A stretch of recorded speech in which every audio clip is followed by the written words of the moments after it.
Hello everybody, welcome to the Mild Rumpus, coming at you live from the House of Flimsy, my dilapidated one-bedroom apartment located here in New York City that is filled with books and noise. Lots of noise today. Ace just had a bath and he is wired. He's got a football, don't ask, it's the whole thing. Today we are doing the This or That People April edition.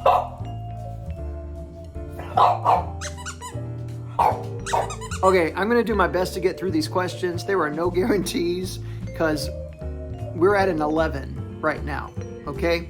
But I was tagged by Book Chat with Pat, and when I'm tagged by her, I show up. These are the marching orders. It says, use this tag to talk about what you like or dislike in nonfiction about people. Pick the prompts that appeal to you or allow you to enjoy being opinionated. No problems there. Do mention books, good and bad, as you go along. Aye, aye, Captain. Let's get going. Question number 1. Big, fat, and detailed biographies or short and succinct biographies. If I'm picking up a book about somebody, that means that I have an interest in that person. And if I'm interested in that person, I want to know as much details as possible. I want to know what they ate for breakfast. I want to know their daily routine. I want to know what made them angry. I want to know about their weird hang-ups. I want to know everything. Everything. So give me the big, chunky, fat, detailed books, please. A good one that I read recently was Warhol. And after I read this book, I felt like it was kind of exhaustive. Like there's nothing more that I could possibly know about Warhol. And I knew a lot going in. Like he's, along with Patti Smith, he's another patron saint of the House of Flimsy. There's some other chunky bios I want to get to very, very soon. I'll probably read these in November. That's the plan. Spoiler alert. We have Red Comet, The Short Life and Blazing Art of Sylvia Plath. Doesn't look too short to me, but that's the title. And then Oscar, A Life, about Oscar Wilde. So again, chunky, lots of info, hopefully a little dirt. Question number 2. Celebrity memoirs or average Joe memoirs? Now listen. I know that celebrity memoirs are usually trash. They are PR machines. They are money grabs. They are usually ghostwritten. The celebrity had very little to do with the actual writing of the book, and probably most of it isn't even true. But having said all that, give me a celebrity memoir. If you were to look in my library, you would find plenty of memoirs of actors and artists and musicians especially. I love reading about the lives of a musician on the road and how they created the albums with the music that you love to listen to. That's a big interest of mine. In fact, the craziest memoir that I have ever read, without question, would be Little Richard's memoir. The stuff that he talks about in that book are the things that most publicists try to bury because it would end the career of just about anyone. But he wrote it, he lived it, and I guess he originated it because he's Little Richard. Here's 3 memoirs that I enjoyed reading that I think you would probably get a kick out of as well. The first one needs no introduction. It was one of the most popular books of last year. I'm Glad My Mom Died by Jeanette McCurdy. I still don't know much about her. Like, I did not grow up watching her show on Nickelodeon, but it's a really interesting look at life as a child star, and it's a really wild story. If you haven't read it already, that one is probably one of the best celebrity memoirs that has recently been written. Here's one that I just absolutely love. It's called Just Lucky, I Guess, which is the punchline of a joke that she reveals in the book. It is the memoir of Carol Channing. Fantastic book. Loved Carol Channing. She was quirky, and the book is just as quirky and entertaining as she was. And then this one is about to come out in just a couple of days. It's coming out May the 7th, and it's Bits and Pieces, My Mother, My Brother, and Me by Whoopi Goldberg. I've always really enjoyed Whoopi Goldberg's acting and everything that she's done. I've enjoyed. And I thought I knew a lot about her, but she reveals some stuff in this book that I don't know if she's spoken about before in regards to her family and her upbringing. And it was a really emotional book. It was a very touching book. It's a love letter to her family And you really get a sense of what makes Whoopi Goldberg tick. So if you like Whoopi, check it out. If you don't like Whoopi, check it out, because you might be surprised. And if you're like me and you enjoy a good memoir that was written by a musician, check out I Dreamed I Was a Very Clean Tramp by Richard Hell, Acid for the Children by Flea, and Girl in a Band by Kim Gordon. Question number 3, complete correspondence or selected letters. Now that is something that I do not have a lot of in my library.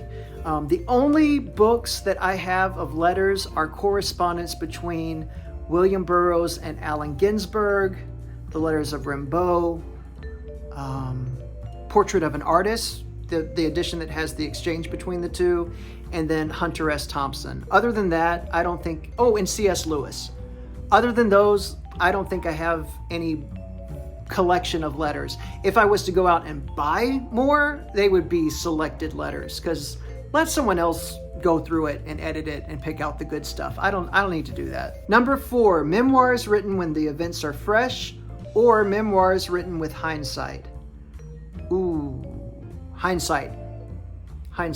The only exception that I can think of is the new Salman Rushdie memoir, Knife, about the attack where the guy tried to kill him and he took out his eye.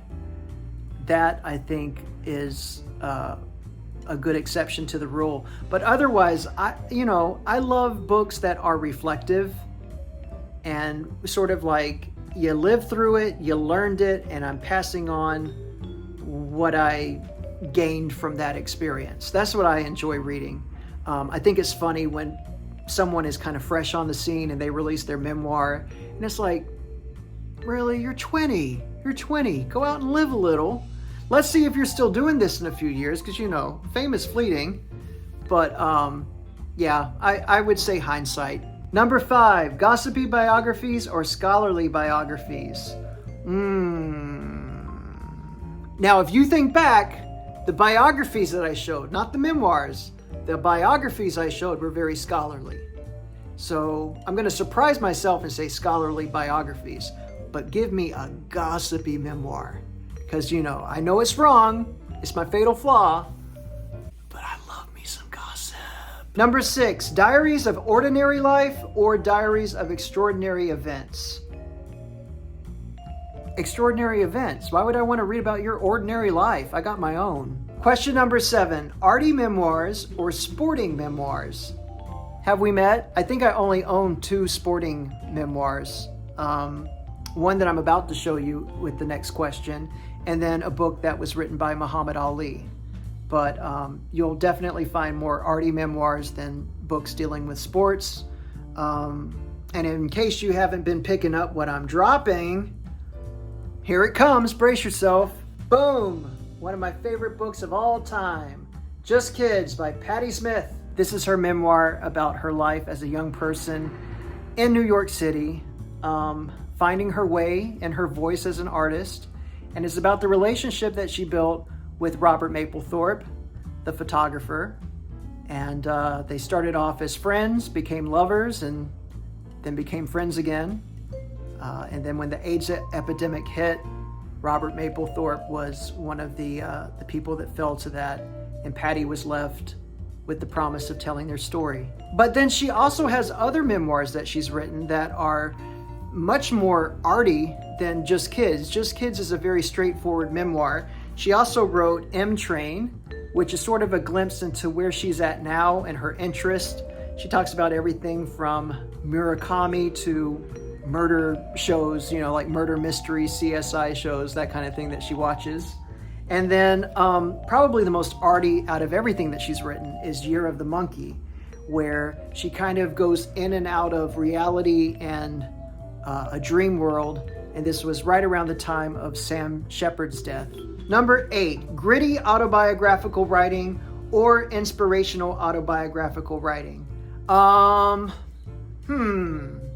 This is a tricky one because I like books that deal with people who have gone through gritty situations, and if they have lived to tell about it, that can be inspirational. The book I'm thinking of is The Basketball Diaries by Jim Carroll, a book about a young man growing up in New York, going to a Catholic school, playing on a basketball team, while simultaneously dealing with drug addiction. But he lived through it, and he wrote about it. This might come as a really big shock to you, but I am not into inspirational, feel-good books, you know. I get a little hint of like, you can do it, and I just want to... Question number 9, biographies of historical figures or biographies of contemporary figures? I think as a reader, I tend to seek out books about contemporary figures because they're people that I'm familiar with and just want to learn more about. But I think for this question, it's really more dependent on who has written the book, because there are some writers who can write about historical figures in such a captivating way that they feel contemporary. The person that's coming to my mind is Walter Isaacson, who has written some really incredible biographies of Leonardo da Vinci, Alexander Hamilton, but then he also writes about contemporary figures like Steve Jobs. And they're both, like, you can't put them down. He's just such an excellent writer. But for this question, if I'm being honest, I typically go for contemporary figures. Number 10, memoirs of happy days or memoirs of tragic days? Well, I hate to end this video with tragedy, but it is what it is. Tragedy means that there is conflict, and where there is conflict, there's drama. And I'm a sucker for drama. And that's it.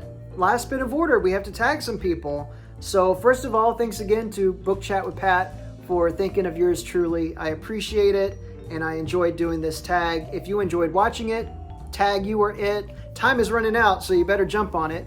And I'm going to tag, let's see, Suey's Book Banter, A Web of Stories, Paige Lisnick, and Uncommon Reader. There you go. Tag you or it. And if you're still here, thank you for watching. And I hope April has treated you well. It is April, right? Yes, it's April. Time has flown by this month. I can't believe we're going into May. But I am looking forward to May because I got some great books lined up. So until I see you, happy reading. Take care. Bye.